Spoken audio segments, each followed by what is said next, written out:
आज का हमारा सेशन है वो रहेगा पंचकोश और हमारे जीवन के जो 3 स्तंभ है, जो आधार हैं, आहार, निद्रा और ब्रह्मचर्य, इनके ऊपर। ठीक है, सबसे पहले हम पढ़ेंगे पंचकोश के बारे में।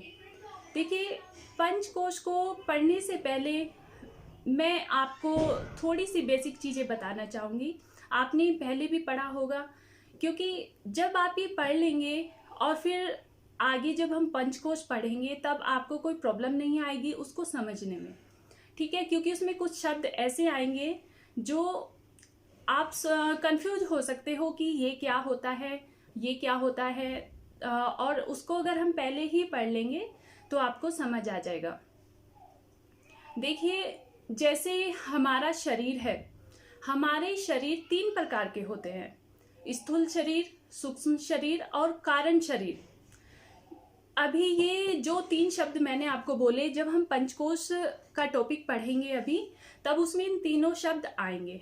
ठीक है, अब आप ये देखिए कि सभी के मन में क्वेश्चन आता है, अक्सर से बच्चे भी पूछते हैं कि हमारा शरीर बना कैसे है, किस प्रकार से ये सब बना, सब अपनी मतलब अपनी जगह पर है, ये सब किस प्रकार से हमारे शरीर की उत्पत्ति हुई। तो इसके पीछे बहुत बड़ा रहस्य है। जैसे आप सबको पता है कि जो प्रकृति है हमारी, वो जड़ है, जड़ रूपी है। प्रकृति किसे कहते हैं? सत्व, रज, तम, 3 गुण होते हैं और इन तीनों गुणों की साम्य अवस्था ही प्रकृति कहलाती है। जब तक हमारी ये प्रकृति जड़ रूप में है, तब तक ये जो तीनों गुण हैं, सत्व, रज, तम, तीनों अंतर्मुखी रहते हैं, अर्थात शांत रहते हैं।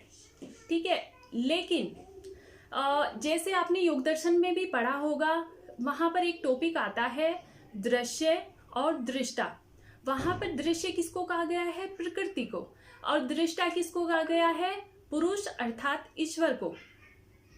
ठीक है, जैसे प्रकृति हमारी जड़ है, जब दृश्य के ऊपर दृष्टा का दृष्टिपात होता है, अर्थात जो हमारी प्रकृति है उसको ईश्वर अपनी दृष्टि उस पर डालते हैं, तब उसमें जो प्रकृति है उसमें चैतन्यता आती है, अर्थात प्रकृति जागृत हो जाती है, चेतन अवस्था में आती है।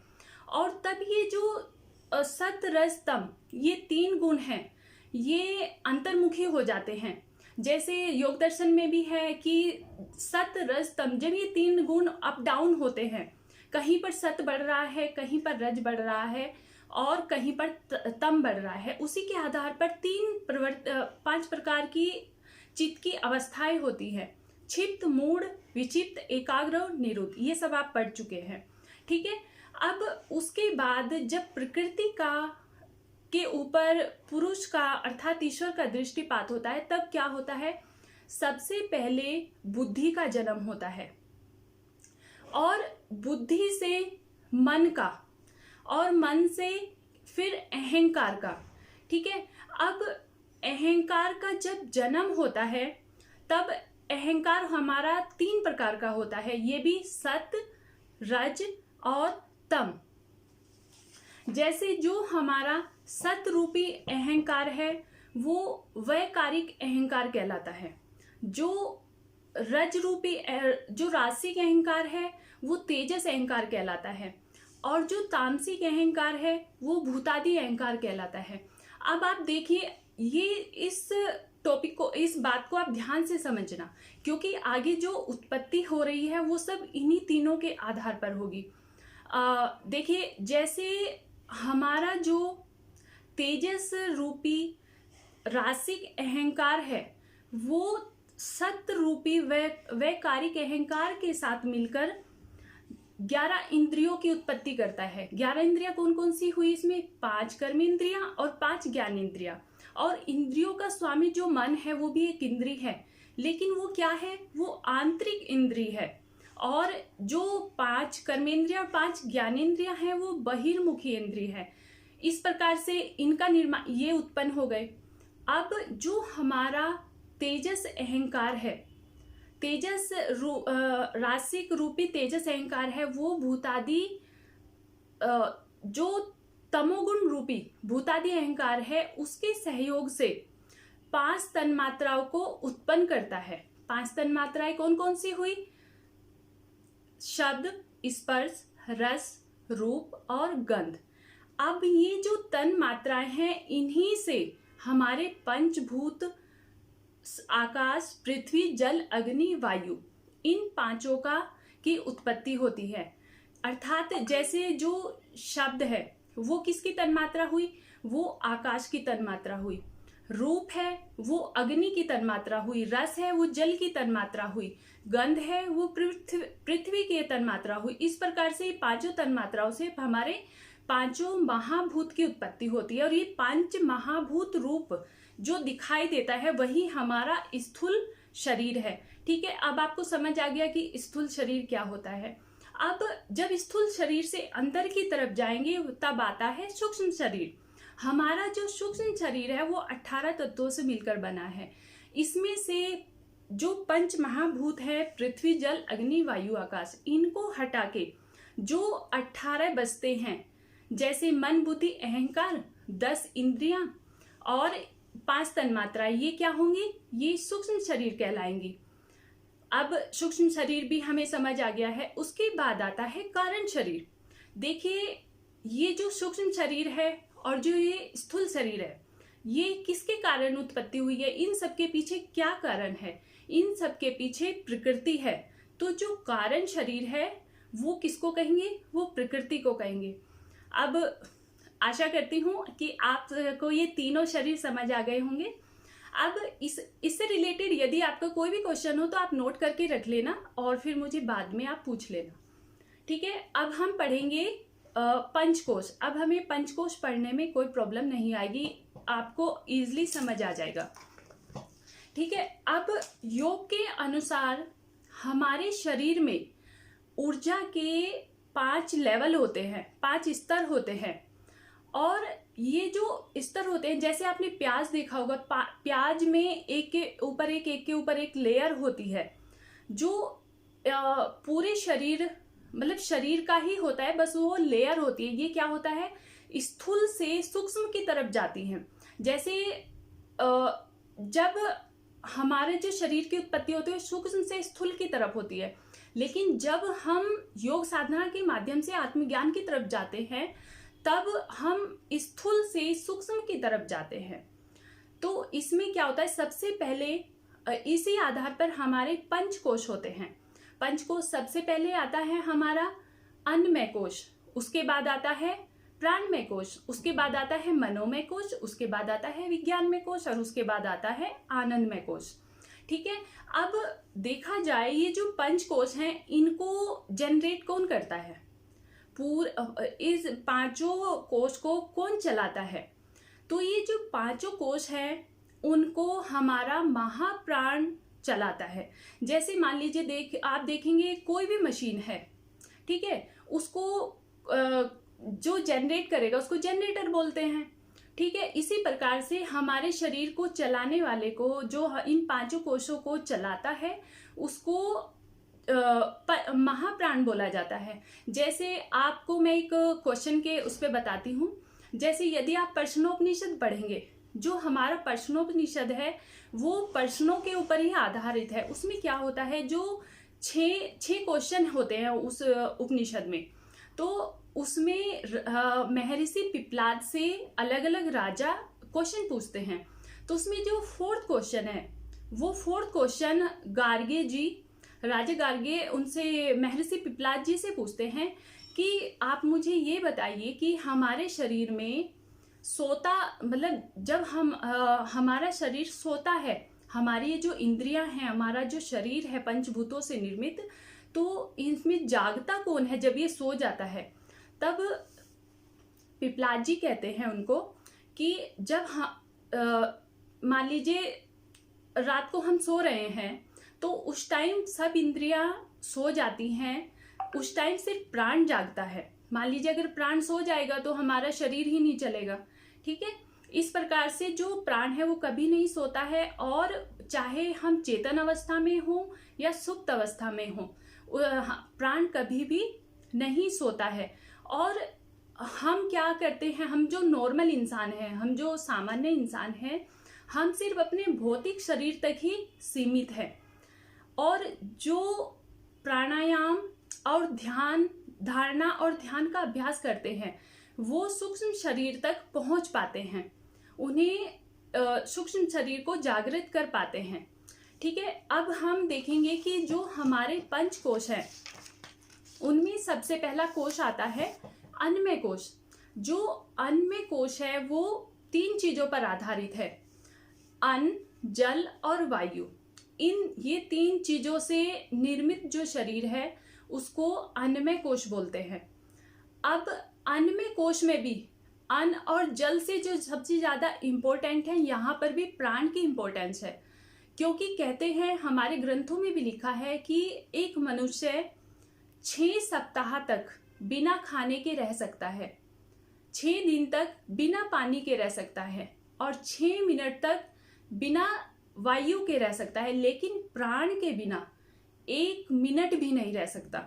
अगर प्राण ही नहीं होगा तो शरीर ही नहीं होगा, शरीर जड़ रूप में पहुंच जाएगा, क्योंकि जो चेतन रूपी प्राण है वो तो शरीर में से निकल जाएगा। ठीक है, अब इसके बाद आता है प्राणमय कोश। प्राणमय कोश को आप इस प्रकार से समझ सकते हैं, जो हमारा प्राणमय कोश है हमारे अन्नमय कोश का आधार है। जैसे आप सबको ने एक लेक्चर अभी अटेंड किया था जो पंच प्राण के ऊपर था। हमारे शरीर में पंच प्राण है, ठीक है। जैसे गले तक उदान, हृदय में प्राण, हृदय नाभि तक समान, नाभि से नीचे अपान और पूरे शरीर में व्यान। मान लीजिए कोई भी प्राण इम्बैलेंस हो जाता है तो उस जो हमारा सिस्टम है, जो भी अंग है, उससे रिलेटेड हम शरीर में अनेक प्रकार की व्याधियां उत्पन्न हो जाती हैं। इसीलिए पूरे शरीर में प्राण व्याप्त है। इस प्रकार से इसको प्राणमय कोश बोलते हैं, ठीक है। इसके बाद आता है, और जो प्राण कोश है वो हमारे अन्नमय कोश का आधार है। उसके बाद आता है मनोमय कोश। देखिए, मनोमय कोश को आप इस प्रकार से देखेंगे कि जिस प्रकार हमारा प्राणमय कोश अन्नमय कोश का आधार है, उसी प्रकार से प्राणमय कोश के बाद जो मनोमय कोश आ रहा है वो एक संदेश वाहक की तरह कार्य करता है। किस प्रकार से, मान लीजिए 2 लोग इधर बैठे हैं और 2 लोग इधर बैठे हैं, बीच में एक मीडिएटर बैठा है, तो मान लीजिए बीच में गैप है तो उसको बीच में बिठा दिया है। वो जो 2 लोगों की बातें वहां तक पहुंच रही हैं तो वो उनको आगे भेज देंगे, उनको आगे बता देंगे। यही कार्य हमारे शरीर में मनोमय कोश करता है। वो क्या करता है, जो हमारी बाहरी जो संदेश है, जो एक्टिविटी हो रही है, जो अनुभव है, उनको आंतरिक सूक्ष्म शरीर तक पहुंचाने का कार्य करता है। और जो अंदर अनुभव हो रहे हैं उसका प्रभाव बाहर शरीर पे दिखाने का कार्य करता है, कि अंदर जैसे विचार होंगे वैसा ही इंसान के एक्सप्रेशन हो जाएंगे। अब आप देखेंगे कि हमारा जो मन है, मन की गति बहुत ही तीव्र है, मन में ही हमारे विचार होते हैं। मान लीजिए अभी आप यहाँ पर क्लास अटेंड कर रहे हैं तो आप देखेंगे कि हो सकता है आपका मन कहीं और भी हो। इस प्रकार से हमारा जो मन है उसकी गति बहुत ही तीव्र है। उसके बाद आता है विज्ञानमय कोश। अब विज्ञानमय कोश जो है, अभी हमने जैसे देखा कि हम स्थूल से सूक्ष्म की तरफ जाते हैं जब योग साधना में जाते हैं, तो जो हमारा विज्ञानमय कोश है जब ये जागृत होता है तब एक साधक को, क्योंकि ये जागृत उन्हीं का होता है जो प्राणायाम, धारणा, ध्यान इन सब का अभ्यास करते हैं, और वो योग साधना के माध्यम से विज्ञानमय कोश को जागृत करके कर सकते हैं। उससे उन्हें क्या होता है, उन्हें आत्म साक्षात्कार की अनुभूतियां होनी शुरू हो जाती हैं। देखिए, आत्म साक्षात्कार ऐसे ही नहीं होता। आत्म साक्षात्कार होने से पहले अनेक प्रकार की अनुभूतियां होनी स्टार्ट हो जाती हैं। ये सब आप योग दर्शन में पढ़ सकते हो, ठीक है। उसके बाद जब योग आत्मज्ञान की तरफ इंसान को एक साधक जब आत्मज्ञान प्राप्ति की तरफ बढ़ने लगता है तो उसको एक प्रकार का आनंद आने लगता है। तब क्या होता है, जो हमारी इंद्रियां हैं, जो बहिर्मुखी इंद्रियां हैं, वो इंद्रियां अंतर्मुखी होने लगती हैं। क्योंकि आत्म साक्षात्कार इंसान को तभी होता है जब हमारी इंद्रियां अंतर्मुखी हो जाती हैं। अंतर्मुखी होने पर हमारा मन शांत होता है, क्योंकि जब हमारी इंद्रियां बाहर नहीं देखेंगी तो हमारे मन में विचार नहीं चलेंगे, हमारा मन शांत नहीं होगा। जब मन शांत नहीं होगा तो एक साधक योग साधना में आगे नहीं बढ़ सकता है। इस प्रकार से जब आत्म साक्षात्कार की तरफ एक साधक बढ़ता है तो उसको एक आनंद की अनुभूति होने लगती है। और हमारे ग्रंथों में भी ऐसा लिखा है कि इस आनंद को परिभाषित नहीं किया जा सकता। क्योंकि इसको आप ऐसे देख लीजिए, मान लीजिए आप कोई फ्रूट खा रहे हैं और या मिठाई खा रहे हैं, तो आपसे मैं पूछूं कि इसका स्वाद कैसा है, तो आप इसकी कल्पना किसी और से कर देंगे कि उस फ्रूट जैसा है, उसके जैसा है, ऐसा है, वैसा है, ठीक है। लेकिन जो उसका वास्तविक स्वाद है वो आप मुझे नहीं बता सकते। वो जो आप महसूस कर रहे हैं, जो आनंद आप महसूस कर रहे हैं, वो आप मुझे एक्सप्लेन नहीं कर सकते। उसके लिए मुझे खुद को वो फ्रूट खाना पड़ेगा, तब मैं जान सकती हूँ कि हाँ, रियल में इस फ्रूट का ये टेस्ट है, वाकई में ये बहुत अच्छा है। इस प्रकार से यही आनंदमय कोश है, इसको परिभाषित नहीं किया जा सकता। इसमें साधक को इतना आनंद आने लगता है, इतना आनंद आने लगता है कि वह सांसारिक जो दुनिया है उनसे दूर होने लगता है। अब ये सब कहाँ पर होता है, ये सूक्ष्म शरीर की तरफ जब जाते हैं तब होता है। देखिए, सूक्ष्म शरीर की इतनी इम्पोर्टेंस है। सूक्ष्म शरीर के माध्यम से एक योगी जो योग साधना कर रहे हैं वो अपने स्थूल शरीर को त्याग कर कहीं और पर सूक्ष्म शरीर के माध्यम से कहीं और पहुंच सकते हैं। जैसे मैं आपको एक एग्जांपल बताऊं कि जो शंकराचार्य जी थे, उनका एक बार किसी से शास्त्रार्थ हुआ था। तब उन्होंने उनसे क्वेश्चन कर लिया, क्योंकि ये ब्रह्मचारी थे, उन्होंने उनसे क्वेश्चन कर लिया कि आप गृहस्थ आश्रम के ऊपर बताइए, गृहस्थ आश्रम के बारे में आप क्या जानते हैं। तब उन्होंने उनको बोला कि मुझे कुछ समय चाहिए। तब शंकराचार्य जी ने अपने स्थूल शरीर को त्याग कर सूक्ष्म शरीर के माध्यम से अमरुक नाम के एक राजा थे, उनके शरीर में, मठ शरीर में अपने आप को प्रवेश कराया और उनका जो गृहस्थ जीवन था उसको समझा। तब जाकर उन्होंने उनसे शास्त्रार्थ किया और उनको पराजित किया था। इस प्रकार से, और हमारा भारत देश तो ऐसा है कि यहाँ पर आपको हजारों इस तरह के एग्जाम्पल मिल जाएंगे। हमारे यहाँ एक से एक संत योगी ऐसे हुए हैं कि वो अपने शरीर को, स्थूल शरीर को त्याग कर सूक्ष्म शरीर के माध्यम से यहाँ होते हुए भी कहीं और पहुँच जाते हैं। जैसे आप देखेंगे, साईं बाबा को तो सभी जानते हैं, उनके एपिसोड भी सभी ने देखे हैं। तो आपने देखा होगा वो ध्यान में नीम के पेड़ के नीचे बैठे हैं या अपनी कुटिया में बैठे हैं, ठीक है। और मान लीजिए उनका कोई भक्त परेशानी में है और उनको याद कर रहा है, तो वो ध्यान में बैठे बैठे अपने सूक्ष्म शरीर के माध्यम से वहाँ भी पहुँच जाते हैं। और वो कहते हैं कि साईं बाबा मेरे पास भी आए थे और वे वहाँ उधर ध्यान में भी बैठे हैं। तो ये महिमा होती है योगी की।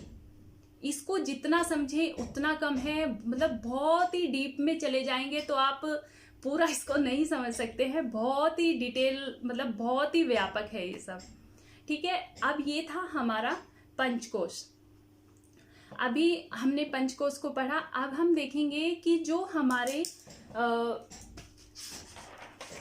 हमारे जो उपस्तंभ है जीवन के, अब हम उनके बारे में पढ़ेंगे। देखिए, महर्षि चरक ने स्वास्थ्य को बनाए रखने के लिए और अपनी दीर्घायु को करने के लिए अपने आप को, उन्होंने जीवन के 3 उपस्तंभ बताए हैं, जो आहार, निद्रा और ब्रह्मचर्य के रूप में है।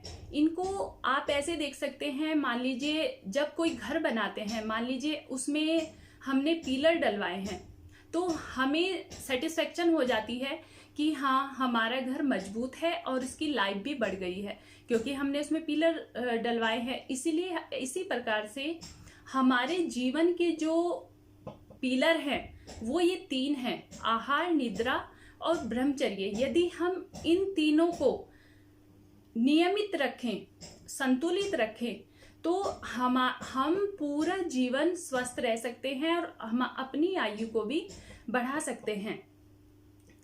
ठीक है, अब सबसे पहले इसमें आता है आहार। अब आप सबसे मेरा एक क्वेश्चन है, आप मुझे एक बात बताइए, मान लीजिए हमारा शरीर है वो आहार से बनता है या चलता है? यदि किसी को इसका आंसर पता है तो रिप्लाई करें।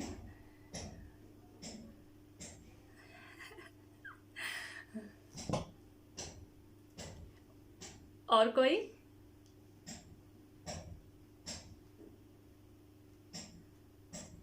अच्छा, चलिए ठीक है, ओके ओके। चलिए अब हम देखते हैं। देखिए, जो हमारा आहार है, आहार से हमारा शरीर बनता है। किस प्रकार से बनता है? अभी जैसे हमने देखा कि आहार के बिना एक व्यक्ति 6 सप्ताह तक रह सकता है, लेकिन जो शरीर है वो तो जीवित है। इसी प्रकार से आहार से हमारा शरीर बनता है। वो किस प्रकार से बनता है? देखिए, हम जो भी आहार लेते हैं उससे हमारी सप्त धातुएं बनती हैं, रस, रक्त, मांस, मेद, अस्थि, मज्जा और वीर्य। अब इसमें देखने की बात यह है, क्या जो खाना हम आज खा रहे हैं उससे तुरंत क्या ये सप्त धातुएं बन जाती हैं? नहीं, ऐसा नहीं होता। देखिए, जो भोजन हमने खाया उससे रस तो निकल जाएगा, लेकिन वो पकेगा नहीं। जो खाना हम जो पौष्टिक, मान लीजिए हम पौष्टिक खा रहे हैं तो उससे हमारी धातुएं पुष्ट होंगी। अगर हम अपौष्टिक खाना खा रहे हैं तो उससे हमारी धातुएं दूषित होंगी। मान लीजिए जो खाना हमने आज खाया उससे जो रस निकला, उससे 5वें दिन जाके रस बनेगा, उससे 5वें दिन जाकर रक्त बनेगा, फिर मांस बनेगा, फिर मेद बनेगा, फिर मज्जा, फिर अस्थि, फिर वीर्य। इस प्रकार से ये प्रोसेस चलता है। 30 से 40 दिन का ये प्रोसेस होता है, इस प्रकार से चलता है। ठीक है, इस प्रकार से हमारा शरीर इन सप्त धातुओं के रूप में हमारा जो आहार है वो कन्वर्ट होता है और हमारे शरीर का उससे निर्माण होता है।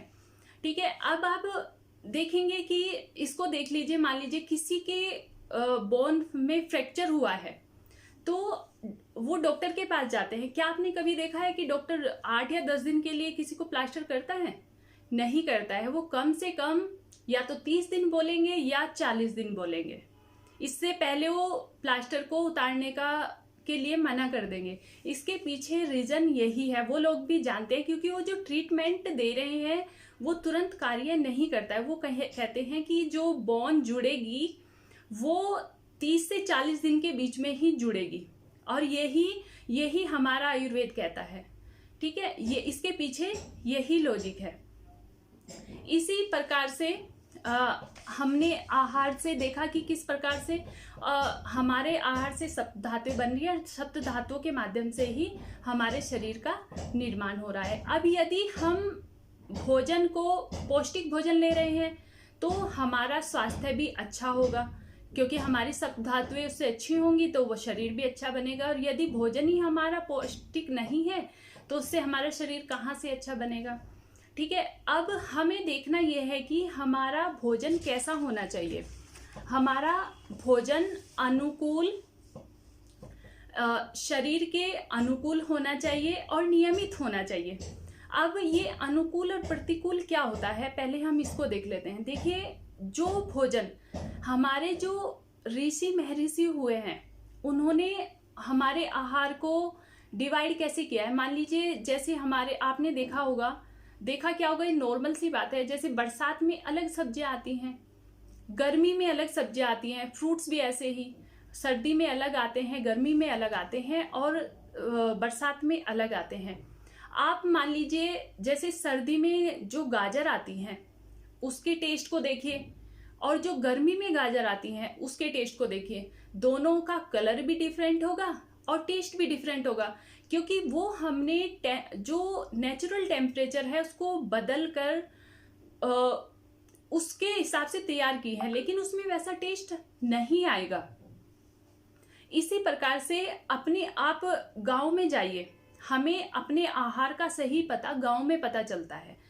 क्योंकि वहां पर क्या होता है, गांव में जो खुद से उगाई हुई सब्जियां होती हैं और जो फल होते हैं, वो लोग मौसमी फल और सब्जियों का प्रयोग करते हैं और उन्हीं को खाते हैं। आप देखेंगे गांव में कि जो लोग होते हैं उनकी स्किन में एक नेचुरल ग्लो होता है, चमक होती है। वो चीज आपको शहरों में नहीं मिलेगी। शहरों में सिर्फ मेकअप की चमक मिल सकती है, नेचुरल चमक नहीं मिलेगी। नेचुरल चमक हम गांव में देख सकते हैं। अब गांव में भी क्या हो रहा है, गांव भी अब शहरीकरण में चेंज हो रहा है, वहां पर भी फ्रिज आ रहे हैं और वे भी अब सब्जियों को, फलों को फ्रिज में रखकर उनको खाते हैं। लेकिन वो फल और सब्जियां खाने से फायदा नहीं होता है।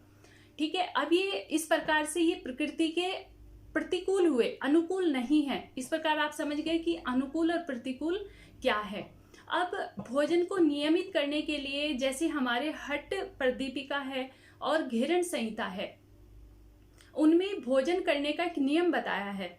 उसमें बताया है कि जो भोजन हम करते हैं वो आधा पेट भोजन करें, भर पेट भोजन नहीं करना है। जो मान लीजिए अपने पेट का हमें 50% जो भाग है वो भोजन से भरना है और जो 50% बचा है उसका भी हाफ यानी कि 25% हमें जल के लिए रखना है, जल से भरना है। अब जल से हमें उसे तुरंत नहीं भरना है कि मान लो हमने पढ़ लिया कि हमें 25% उसको जल से भरना है, लेकिन जल ग्रहण करने का भी, पीने का भी एक नियम है कि खाना खाने के मिनिमम 40 मिनट्स के बाद हमें पानी पीना चाहिए।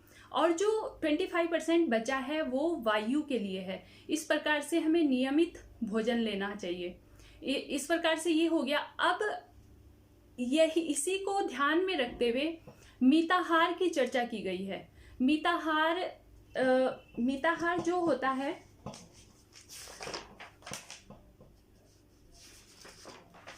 मिताहार के लिए महर्षि हमारे जो महर्षि घेरंड है वो कहते हैं, शुद्धम सुमधुरम स्निग्ध मुद्रार्ध विवर्जितम भुज्यते सूरस प्रीत्या मिताहार मिमम विदुहु। अर्थात जो भोजन मीठा हो, स्निग्ध हो, स्निग्ध मतलब चिकना हो और रस से युक्त हो, ऐसा भोजन उसको आधा पेट भर, जो अभी हमने नियम देखा है, और आधा 1/4 वायु के लिए और 1/4 जल के लिए, ऐसे भोजन को मिताहार में गिना गया है।